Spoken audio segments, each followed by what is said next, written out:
Hello, all you positive heads out there. It's so good to be back with all you beautiful reflections of the one source consciousness that creates and animates all things.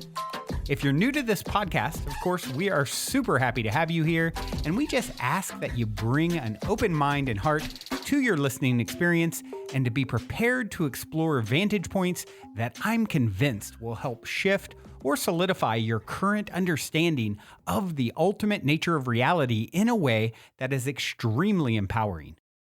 Speaking of exploring powerful perspectives, I'm super excited to announce the release of my very first book, The Golden Key: Modern Alchemy to Unlock Infinite Abundance.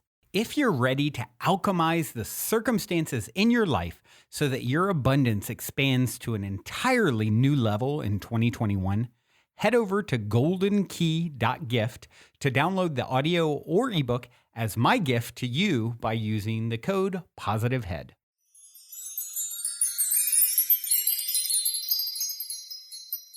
All right, all you positive heads, welcome. Welcome one and all. I am ever so grateful that you've joined me today on this extra beautiful, magical day. Every single day is a magical day when we can remember to bring love into every moment. This is what we're doing here. We are learning the lessons of love. And today I want to talk about love.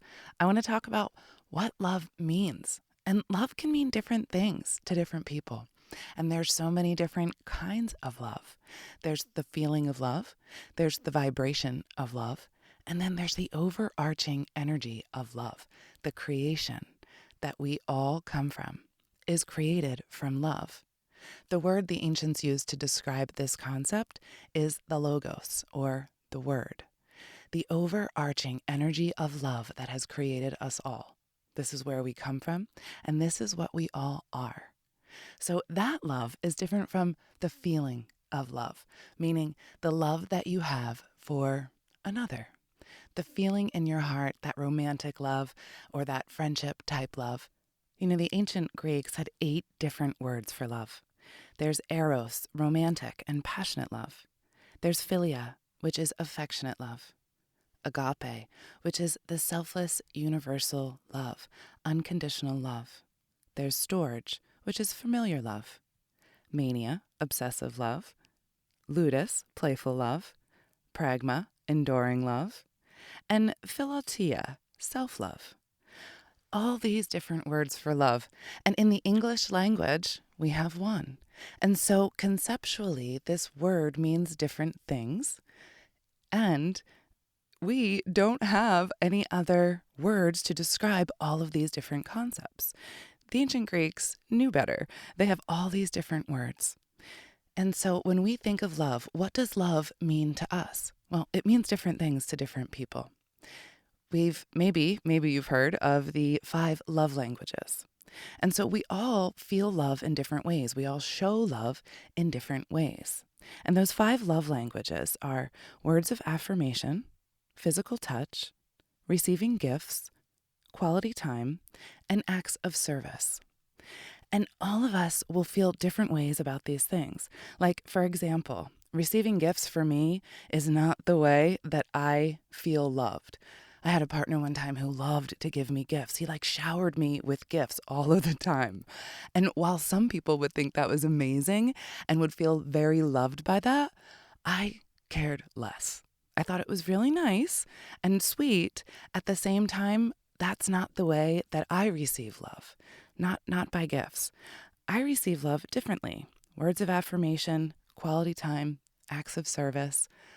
I like those things. And that's also how I show it. And so it's interesting when we get into relationships where we have different languages of love. And it's hard for us sometimes, if we have a partner who has a totally different language than we do, to speak their language. But we can learn. And we can learn. If that relationship is a relationship that is healthy for us and one that we want to build upon, because not all relationships are. Maybe some relationships are just there for that short little time. Sometimes relationships come into our lives to teach us just one little thing, and that relationship only has to last for a little bit. Sometimes it's really hard that relationship only lasts for a little bit, but we learn a lot about love when we go through relationships like this. Relationships are so important here in our reality because this is how we are learning the lessons of love. If we didn't have relationships with another, then we wouldn't be able to learn these lessons. We wouldn't be able to offer service to another. We wouldn't be able to feel the grief or the hardship of what some relationships can bring. And in those challenges and in those joyous times, we can learn wonderful lessons about love. And one of my most favorite ways to learn the lessons of love is through the relationships with my children. Our children are our greatest teachers. We can learn so much from our little ones. And that doesn't mean that you have to be a parent in order to learn from children. Maybe you're an auntie or an uncle, or maybe you just have children in your lives that you like to spend a little time with because they're amazing little souls, full of energy and so full of love.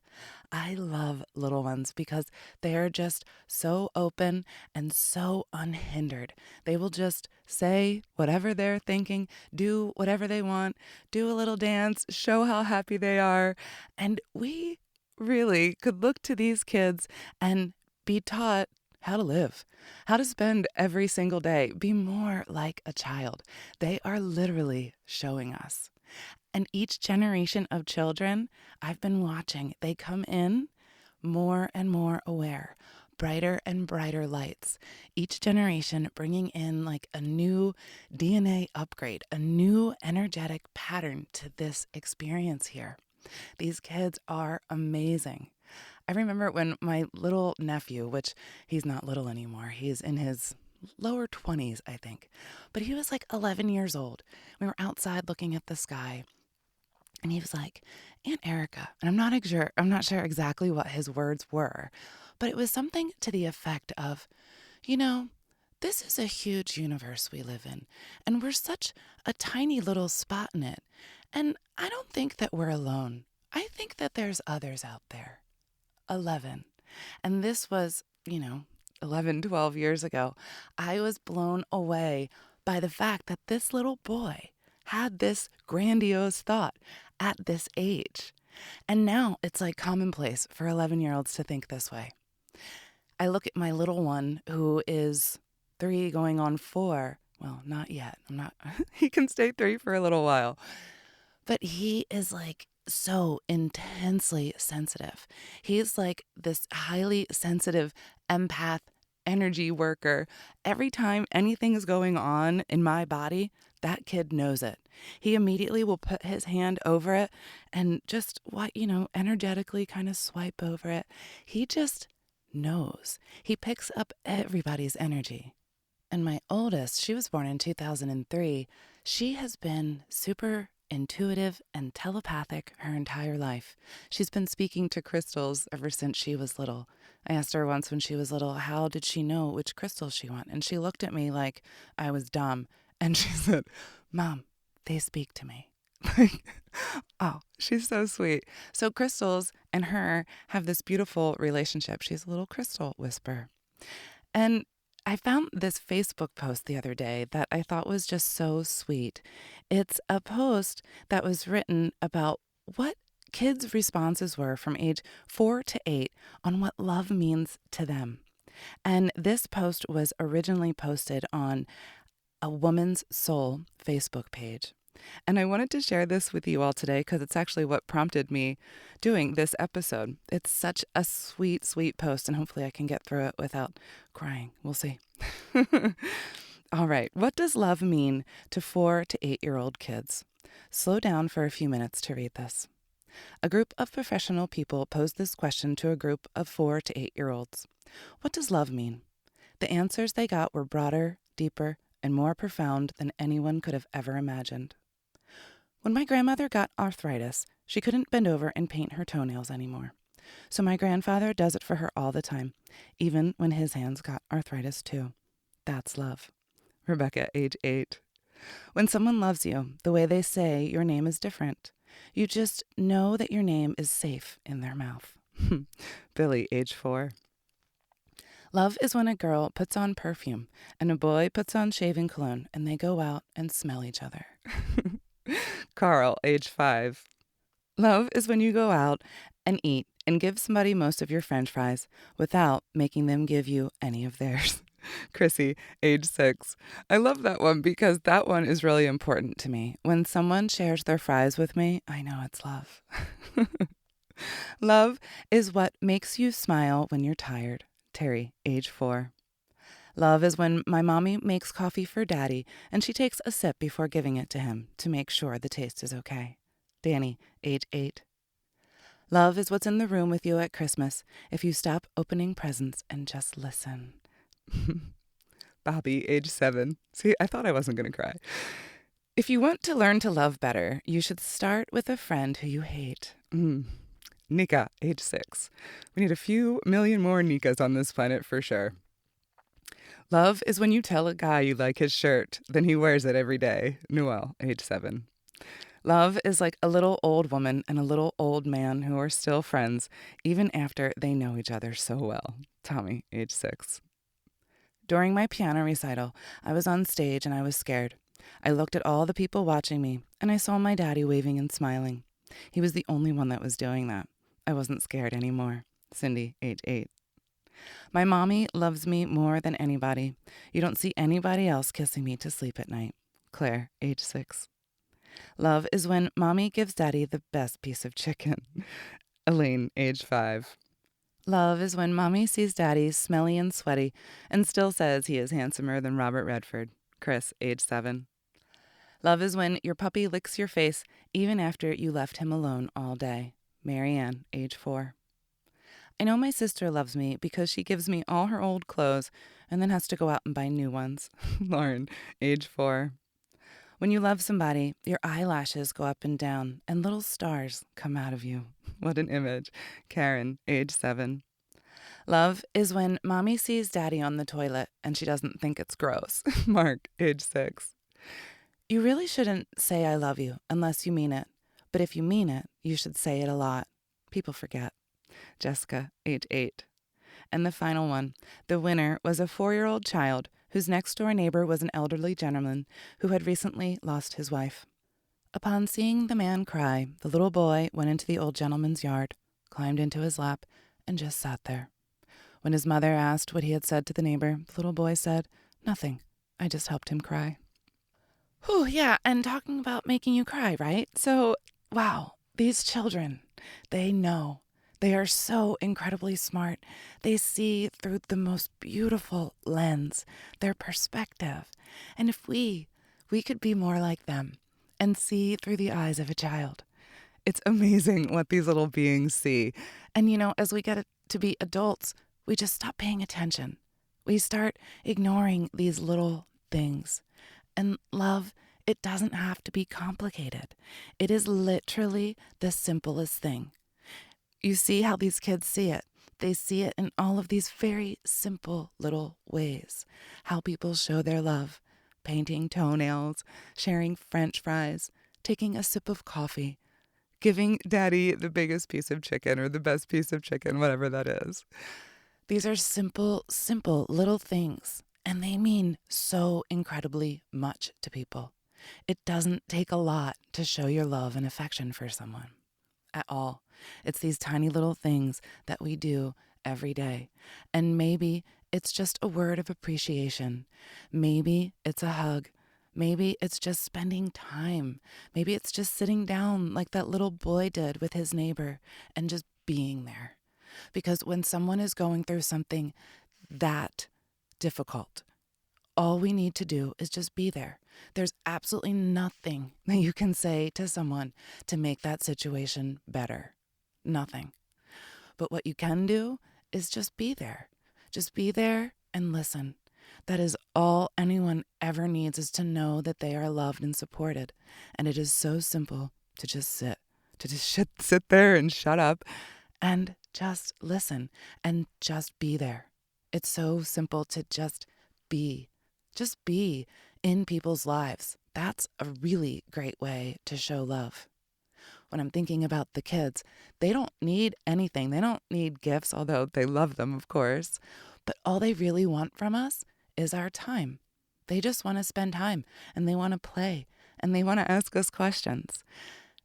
That's simple. That's really, really simple, to just have that time.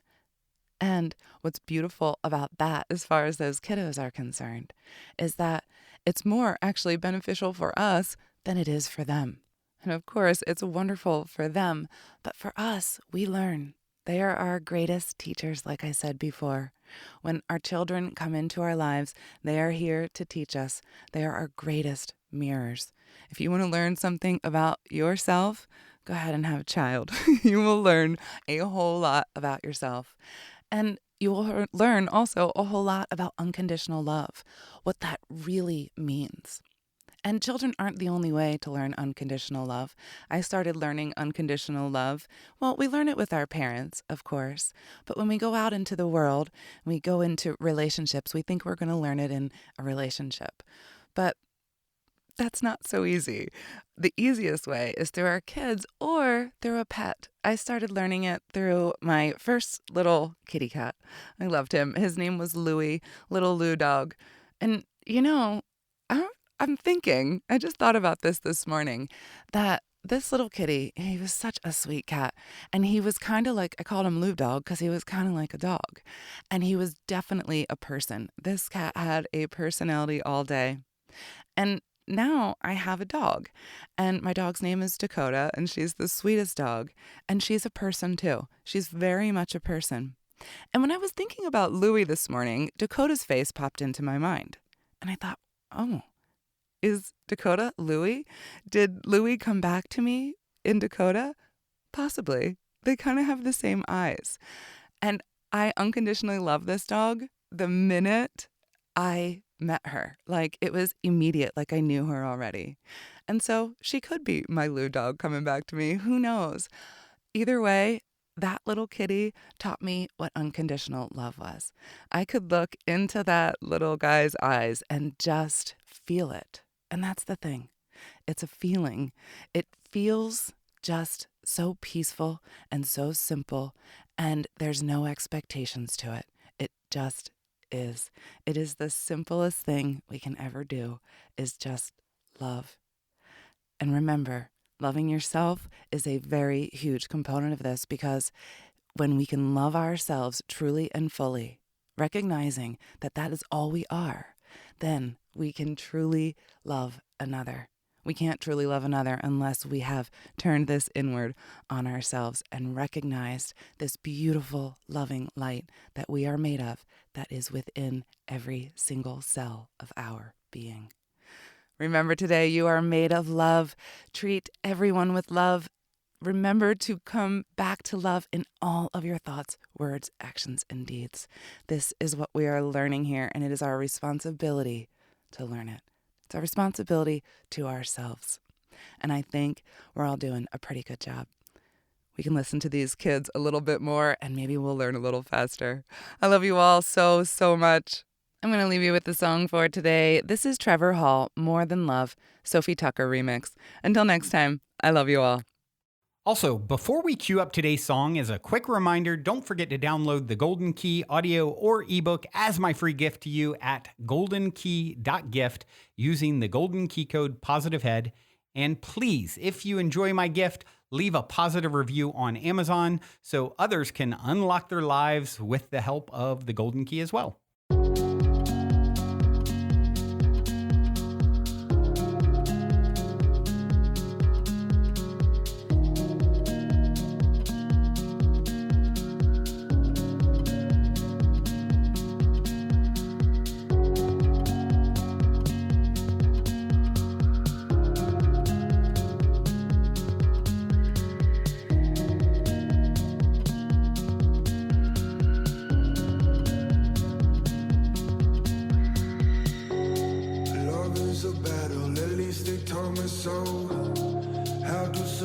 Sometimes I never know.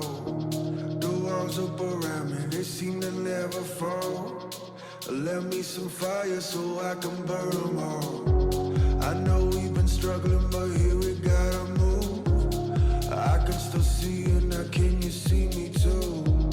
Remember the rivers rivers and how they merged our hearts, never apart, 'cause we came for more than love.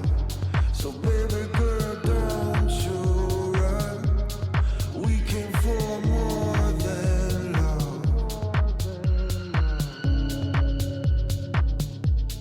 We came for more than love. So baby girl, don't you run. We came for more than love.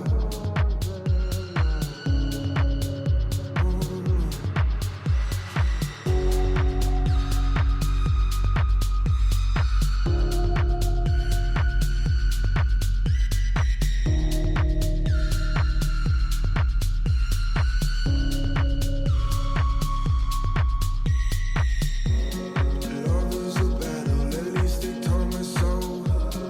How to surrender, sometimes I never know. The walls up around me, they seem to never fall. Let me some fire so I can burn them all. I know we've been struggling, but here we gotta move. I can still see you now, can you see me too? Remember the rivers and how they merged our hearts, never apart, 'cause we came for more than love. So baby girl, don't you run. We came for more than love.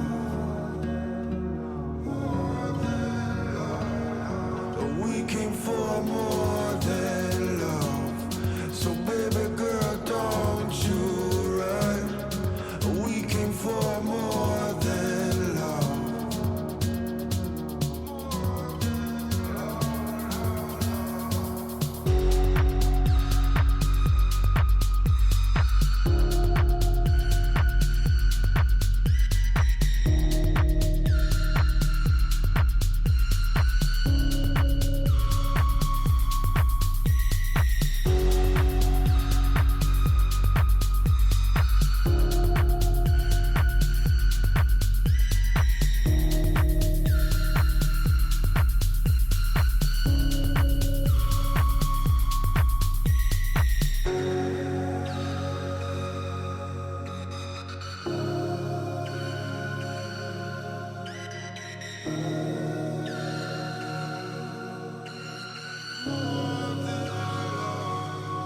We came for more than love. So baby girl, don't you run.